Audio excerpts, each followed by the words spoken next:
more of that pro-black hip-hop. You got artists like KRS-One, Public Enemy, Queen Latifah, Brand Nubian, X-Clan, Black Star, The Roots that kind of kicked it in for that pro-black sound. Even artists, groups like Goody Mob. I fuck with Black Star for sure. Most definitely. Again, like a lot of Dave Chappelle. Shout out to Dave Chappelle because a lot of his his performances have a lot of individuals in that category. Black Star, Q-Tip. Yep. A lot. Common was on. Common. Yep. All of that whole list got powerful people. KRS-One. KRS-One for sure. He was the one that made that song about Ham and Gutenberg and how they made modern history and shaped it up and presented it to us. He was breaking down Gangsta. KRS-One is slept on, bro. Yeah, that's he was the teacher right there. Yeah, that's the The even Public Enemy came out, Fight the Power, talking about Elvis was racist. Like, that was the battery in the back. Real shit. That was the battery in the back, for real. And a lot of people didn't know. And my grandma actually was the first person that actually told me why he was racist. Because he made a song talking about black people wasn't worth nothing but to shine his shoes. Oh, hell no. Oh, wow. So my grandma didn't fuck with that nigga. So you feel me? My grandma even put me on that shit. Man. Remember Queen Latifah early in the game with the UNICY? Yeah. She had the Central African clothing, wearing the dashikis, the African pieces. Like, she was in house party. House party, yes. That's the world she played. Even the whole native tongues. De La Soul, Daz FX, Poor Righteous Teachers. That whole era was like pro-black. That's the whole native tongues. Like, it was all managed by Chris Lighty too. Damn. And then when you even look in history, that's when the strongest Pan-African shit was going on too. Like all of that was everybody was really on it. Like they was wearing dashikis. Like the whole scene was the African pieces, the fist, even with the unks, the picks with the fist on them. Hip hop was the soundtrack of it at that time. It was preaching that, like, even like I was listening to Ghetto Boys actually earlier today. And they was talking about we ain't fighting no President's War, no Big Mouth President's War. Like, they was really talking that shit. That was what was going on. See, nowadays, they got this message to where it's so subtle, you don't even know what the fuck, little to none. Like, you don't even hear that message no more. Like, they not talking about what's going on. They rapping fantasies. Yeah. And that's not real when these niggas killing themselves or stretched out on the internet every day. Paying child support. Like, you niggas, come on. You talking about you a nigga, but you crying on the internet about child support. And I'm not saying those circumstances don't matter, you don't go through them, but damn, let's talk about reality. These niggas is... And black man, if y'all going through that, tap into my mental health tips. I got y'all. Got you. But man, like... That shit was really good shit, though. Yeah, I really liked it. You really did good with that. Man, I'm trying to help out, Yeah. All the shit that I post when it comes to that is the shit that I'm learning myself, that I'm actually going through. Yeah. So. And we need more stuff like that. More outlets like that, more platforms like that. Like, especially by black men, black people. Right. Man. Yeah. Because we only can relate to each other. We can't let nobody else try to come and tell us what to do with that's what happened to the culture.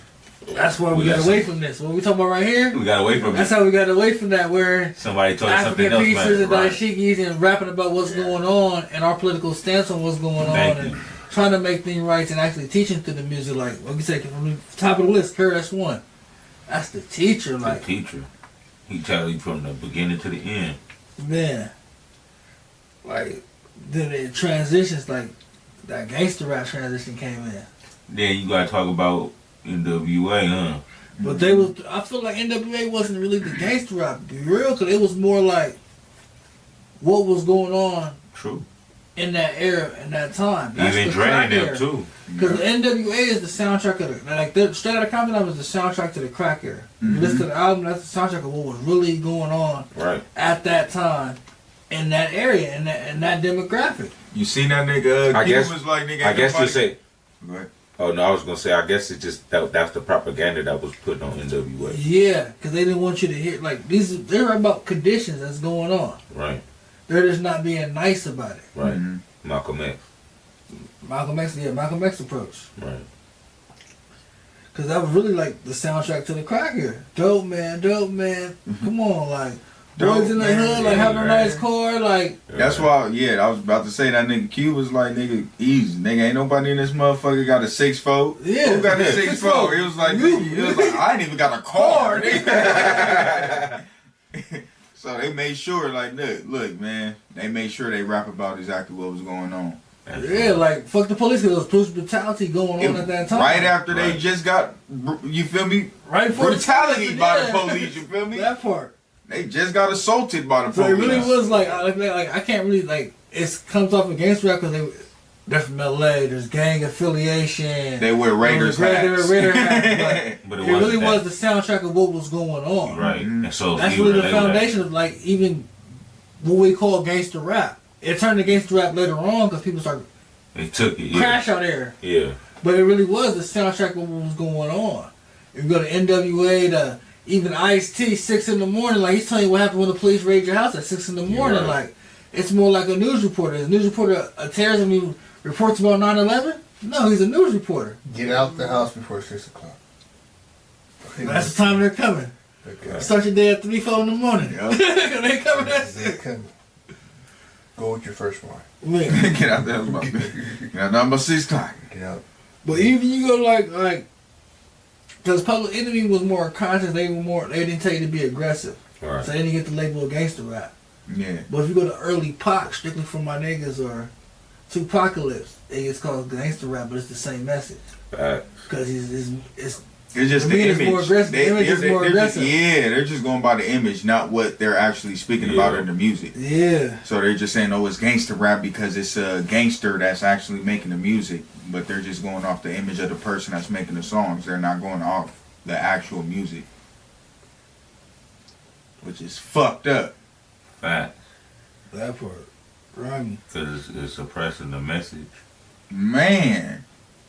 It makes people not want to try to listen to the message because y'all portraying who is what it's supposed to be, or who actually is delivering the message. Y'all saying the gangster is delivering the message or this person delivered. We don't want to listen to message from that, so it automatically makes them not want to listen to the message rather than, all right, listen to the message. It's Tupac delivering this message. Ice Cube. It's Ice Cube delivering this message. It's KRS-One delivering this message. They're always label us as gangsters. Even with Dre and them. The Chronic album. Dre Day. Yeah, that's based on the Rodney King riots and all that. The day the niggas took over. The day that niggas took over, yo. That album is actually pro-black. People don't understand. Like, you listen to the album, pro-black, skits, pan-African, yo. Simatawi.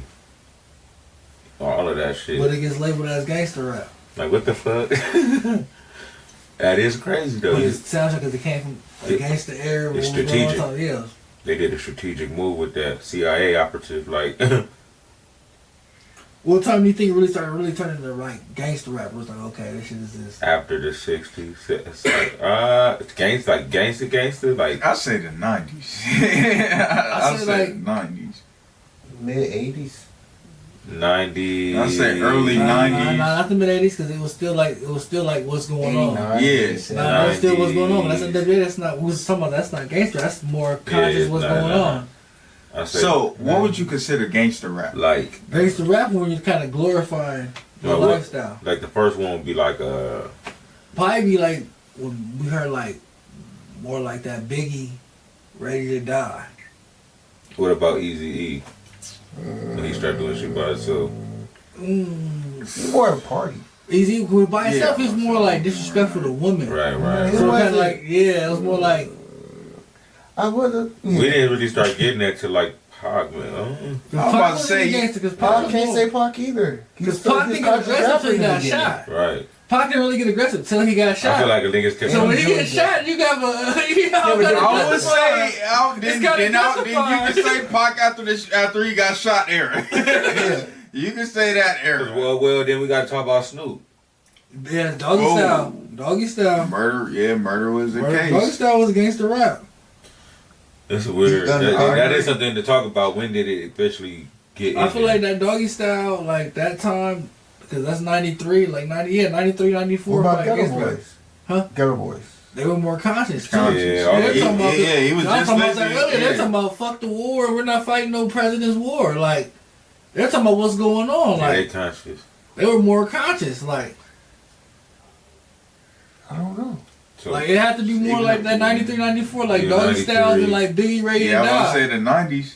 Like that 93, that's 94. weird. I don't know what triggered it like that. Like That's little so Mobb weird. Deep They came. and, glorified like, the gangster life. Cause that's when you had the mafioso rap came around that time. Once you got like the Right. Nas and Biggie, the Jay-Z's, the Mobb Deep, that was the mafioso rap. That's when they started Wu-Tang, getting So it glorifying started like on the the Godfather being the Godfather. Godfather. So would you say it started on the East? With Yeah. that? With the Godfather shit? Yeah. Yeah, Cause, cause Yeah, with the cause remember Godfather we said niggas is really not understanding they talking like Italians. I'm talking about mafia. New York Mafia. niggas talk like, yeah. that's like NFL Talking on about- the East Coast. They got Damn. mafioso Cause they rap. wanted to be like them. Yeah, they want to be like the That's mafias. deep. That's Raekwon, Ghostface, the Biggies. So when they talking like that, Nas. they talking like That's Italian deep. mafia. Yeah, like when I did the Firm album, that's like a mafia thing. Because it was more Yeah. structured, so they were trying to have. They took basic- the gang concept from the Because the mafia. mafia was in New York, like Wu-Tang, like Staten the Island. I think the Gambino family was in Staten Island. Mm-hmm. Then I think the Genovese were in Harlem, like so they have that That thing. influence. They have that Italian That's mafia what we trying influence to in New York. thank you. And that's when you think about that concept. And like in like California, That's for crazy. gangsta rap started like we got like Ice-T. His influence came from Pimps.